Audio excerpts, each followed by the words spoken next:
প্রথমবারের মতো নির্বাচন আয়োজন করতে যাচ্ছে জেলা প্রেস ক্লাব পটুয়াখালী।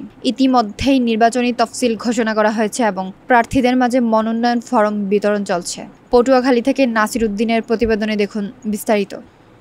আগামী ২০ সেপ্টেম্বর শুক্রবার সকাল ৯টা থেকে বিকেল ৪টা পর্যন্ত ব্যালট পেপারের মাধ্যমে ভোট গ্রহণ অনুষ্ঠিত হবে।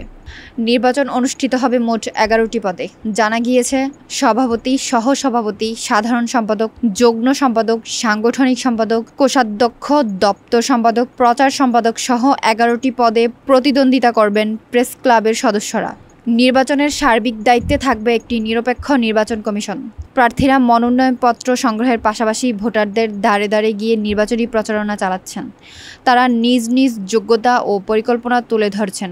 ইতিমধ্যে ক্লাব চত্বরে উৎসবমুখর পরিবেশ বিরাজ করছে। এটি প্রেস ক্লাবের ইতিহাসে প্রথম নির্বাচন হওয়ায় সদস্যদের মধ্যে ব্যাপক আগ্রহ দেখা দিয়েছে। দীর্ঘদিন পর একটি নির্বাচিত নেতৃত্ব পেতে যাচ্ছেন পটুয়াখালীর গণমাধ্যম কর্মীরা। এদিকে নির্বাচন কমিশনের পক্ষ থেকে জানানো হয়েছে, সুষ্ঠু ও শান্তিপূর্ণ ভোট গ্রহণের জন্য সব ধরনের প্রস্তুতি গ্রহণ করা হয়েছে।